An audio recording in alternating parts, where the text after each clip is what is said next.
Hello everyone, welcome to Youth Engineers Academy. My name is YK Rastogi. Previous video में column and stress के एक and condition के बारे में हमने डिस्कस किया था, जिसमें one and fix and other and hinge था। आज के लेक्चर में हम बोथ एंड फिक्स का केस लेंगे। ये लास्ट केस है, ओके। यूलर्स फॉर्मूला का लास्ट केस जो है वो हम लोग आज डिस्कस करने वाले हैं। तो चलिए स्टार्ट करते हैं आज का video. So this is our case number 4 when both ends of column are fixed। यहां पे कॉलम के दोनों एंड्स जो हैं वो फिक्स है, ठीक है। तो आइए देखते हैं कि किस तरह से हम लोग इसको लेते हैं। तो सबसे पहले मैं इनिशियल सेंटर लाइन बनाऊंगा, ये इस तरह से। ये आपका कॉलम हो गया। इनिशियली अगर आप देखोगे तो इस तरह से दिखेगा, there is a load, axial load, this load is P, okay. इस लोड के कारण इसमें जो डिफॉर्मेशन होगा, वो इस तरह से होगा। तो आपको पता है, मैंने कल बताया था आपको कि फिक्स्ड के कारण डिफॉर्मेशन जस्ट उस पॉइंट से ना होकर थोड़ा सा आगे से होता है, ठीक है। तो इस तरह से डिफॉर्मेशन होगा, okay. So this is the point A, this is point B. The length of column is taken as L. इसकी लेंथ को L ले रहे हैं।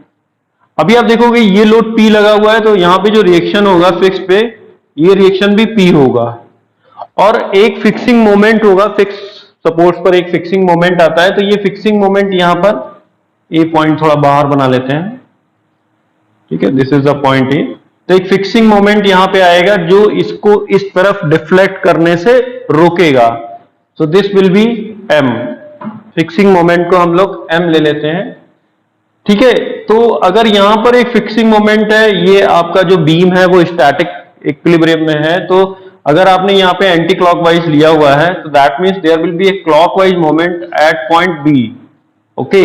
And this will have the same magnitude. इसका वही मैग्नीट्यूड होगा जो यहां पर होगा, ठीक है। तो ये तो पूरा सिस्टम हो गया फोर्सेज और मोमेंट्स का, ठीक है। अभी हम लोग क्या करते हैं, अभी हम लोग एक सेक्शन लेते हैं, ठीक है। तो ये हमने एक सेक्शन लिया, सेक्शन एक्स एक्स, जैसे कि सब क्वेश्चन में लिया गया है। तो ये एक्स दूरी पर इसको लेकर ये जो डिफ्लेक्शन है वाई, ठीक है। तो अभी क्या करना है, अभी हम लोगों को मोमेंट फाइंड आउट करना है कि इस सेक्शन के अबाउट मोमेंट क्या होगा। तो moment about section x x, that will be equals to, so this is clockwise moment कैसा है, मोमेंट क्लॉकवाइज है, तो पॉजिटिव लेंगे, so this will be plus m. और इस P के कारण जो मोमेंट आएगा वो कैसा आएगा, P के कारण मोमेंट आएगा एंटी क्लॉकवाइज, इसको हम लोग नेगेटिव लेंगे। और कितना मोमेंट आएगा, P into y, okay. So this is our equation number 1। M x x को क्या लिखा जा सकता है, लिख सकते हैं EI d2y over dx square. So this is equation number 2। 1 और 2 का लेफ्ट हैंड साइड इक्वल है, तो राइट हैंड साइड को भी इक्वेट कर देते हैं। तो यहां से आ जाएगा EI d2y over dx square, that is equals to m minus py। थोड़ा सा अरेंज करेंगे इसे, तो ये आ जाएगा dy over dx square, minus है इधर, तो इधर आएगा प्लस हो जाएगा, तो plus p upon EI y, that is equals to m upon PI।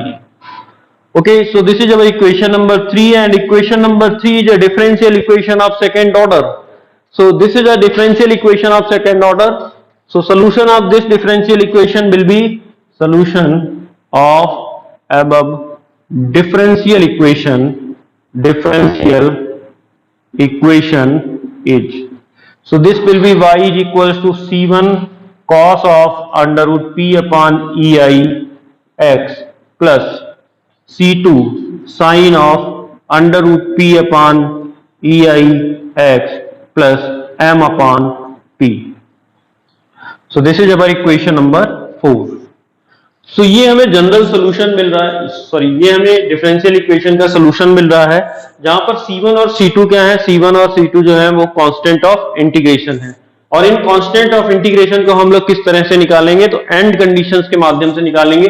तो कौन कौन सी एंड कंडीशन जो है वो हम लोग यूज करने वाले हैं। तो सबसे पहली जो एंड कंडीशन है वो है x इज इक्वल टू 0 पर y क्या होने वाला है, 0 होने वाला है। क्योंकि आप देख रहे हो x इज इक्वल टू 0 का मतलब पॉइंट ए, और पॉइंट ए पर किसी भी तरह का कोई डिफ्लेक्शन नहीं होगा। सो दैट मीन्स पुट करते हैं वैल्यू, तो y 0 करेंगे तो लेफ्ट हैंड साइड पूरा 0 हो जाएगा। यहाँ पे C1 cos 0 का वैल्यू 1 होता है तो यहाँ पे C1 आ जाएगा, प्लस C2 sin 0, तो sin 0 का वैल्यू 0 होता है, C2 वाला टर्म 0 हो जाएगा और m upon p as it is रहेगा।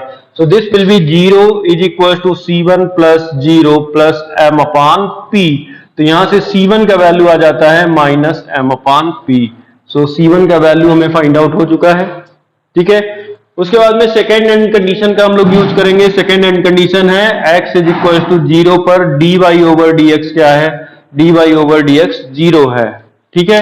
तो सबसे पहले dy ओवर dx निकाल लेते हैं। तो dy ओवर dx क्या होगा, मैं जल्दी से लिख देता हूं, कई बार हम इसे बता चुके हैं, minus C1 under root p upon ei, cos का हो जाता है sine under root p upon ei x, plus C2 under root p upon ei, sine का हो जाएगा cos under root p upon ei x, plus ये जो m upon p है दैट इज कांस्टेंट, और कांस्टेंट का जो डिफरेंशिएशन होगा वो क्या होगा, 0 होगा कांस्टेंट का डिफरेंशिएशन। अब हम लोग इसको यूज कर लेते हैं। dy ओवर dx का वैल्यू 0 है, x का वैल्यू 0 पुट करना है, पहला वाला टर्म पूरा 0 हो जाएगा। इस वाले टर्म में x का वैल्यू 0 रखेंगे, ये आ जाएगा cos 0, और cos 0 की वैल्यू क्या होती है, cos 0 की वैल्यू 1 होती है। यहां से हमें मिल जाएगा 0, ये वाला टर्म 0 हो जाएगा, plus C2 under root p upon ei, cos 0 की वैल्यू 1 हो जाएगी और लास्ट में ये 0 है। तो आप यहां से देख रहे हो, यहां से आपको मिल जाता है C2 under root p upon ei that is equal to 0। तो मैं पहले बता चुका हूं कि आपको under root p upon ei will not be equal to 0। क्यों, क्योंकि अगर हमने इसको 0 के बराबर किया तो लोड क्या हो जाएगा, लोड 0 के बराबर हो जाएगा, ठीक है। तो इसलिए लोड 0 के बराबर नहीं हो सकता, तो हम क्या करेंगे, C2 को 0 के बराबर करेंगे। तो यहां से आपको मिल जाता है C2 is equal to 0। C2 किसके बराबर हो जाएगा, C2 जो है वो 0 के बराबर हो जाएगा। उसके बाद में हम लोग थर्ड एंड कंडीशन का यूज करेंगे, और थर्ड एंड कंडीशन है x is equal to L पर y क्या है, 0 है, ठीक है। तो C1 और C2 की वैल्यू पुट कर लेते हैं यहां पर y में। तो यहां से आपको मिल जाता है y is equal to, C1 का वैल्यू पुट करेंगे, C1 है minus m upon p, minus m upon p cos of under root p upon ei into x, plus C2 is equal to already 0 हो चुका है, तो middle वाला जो term है ये पूरा 0 हो जाएगा, ये लास्ट में बचेगा plus m upon p, m upon. इस कंडीशन को, जो थर्ड कंडीशन है x is equal to L पर y की वैल्यू 0 है, इस एंड कंडीशन को हम यहां पर यूज करने वाले हैं। तो आप देखिए y की वैल्यू क्या है, y की वैल्यू 0 है, minus m upon p cos of under root p upon ei into L plus m upon p। Okay, तो आप देखोगे यहां से जो वैल्यू निकल के आएगी, यहां से वैल्यू निकल के आती है, आप इसको इस तरफ ले जाओगे, m अपॉन p और m अपॉन p कैंसिल हो जाएगा। सो cos की ये वैल्यू जो है वो 1 के बराबर हो जाएगी, ठीक है। तो मैं एक बार कर देता हूं, m upon p cos under root p upon ei L that is equal to m upon p। So m upon p और m अपॉन p क्या होने वाला है, कैंसिल होने वाला है। तो यहां से आपको मिल जाता है cos of under root p upon ei L that is equal to 1। और cos की जो 1 वैल्यू होती है वो कहां पर होती है, cos 0 पर ये वैल्यू 1 होती है, उसके बाद में cos 2 पाई पे वैल्यू 1 होती है, cos 4 पाई पे ये वैल्यू 1 होती है, एंड सो ऑन। अभी क्या करते हैं, दोनों तरफ से cos को रिमूव कर लेते हैं, तो ये आ जाएगा p upon ei L that is equal to 0, 2 pi, 4 pi and so on. And feasible value को जो है वो हम लोग एज्यूम करेंगे, 0 इज नॉट फिजिबल। अगर हम 0 को ले लेंगे तो either p will be equal to 0 और l will be equal to 0। तो ऐसा दोनों ही नहीं हो सकते, p भी 0 नहीं हो सकता, l भी 0 नहीं हो सकता। तो फर्स्ट फिजिबल वैल्यू क्या होगी, फर्स्ट फिजिबल वैल्यू हो जाएगी 2 पाई। ओके, तो इसको ले लेते हैं, तो यहां से आपको मिल जाएगा under root p upon ei L that is equal to 2 pi, that is equal to 2 pi. Square कर देंगे तो ये आ जाएगा p upon ei L square that is equal to 4 pi square. या फिर आप यहां से p क्रिटिकल ले सकते हैं, p क्रिटिकल हो जाएगा 4 pi square EI upon L square. ठीक है, सो this is the formula for the critical load. ये आपका क्रिटिकल लोड का फॉर्मूला निकल के आ जाएगा इस कंडीशन में, जबकि कॉलम के दोनों एंड्स जो हैं वो कैसे हैं, वो फिक्स्ड हैं। ठीक है, अभी हम क्या करेंगे, इक्विवेलेंट लेंथ निकालने के लिए यूलर्स फॉर्मूला से इसे क्या करेंगे, यूलर्स फॉर्मूला से इसे कंपेयर कर देंगे। ठीक है, तो comparing with Euler's formula, Euler's formula से हम इसे कंपेयर करने वाले हैं। तो यूलर फॉर्मूला है P Euler is equal to pi square E I upon L E square. अगर आप देखोगे तो L E square is equal to L square upon 4, ये 4 अगर आप नीचे भेज दीजिए तो ऊपर बराबर हो जाएगा, नीचे यहां से आपको मिल जाएगा L E square is equal to L square upon 4, या आप इसे लिख सकते हैं एल अपॉन 2 का होल स्क्वायर। तो यहां से आपको मिल जाएगा L E is equal to L by 2, L E is equal to L by 2।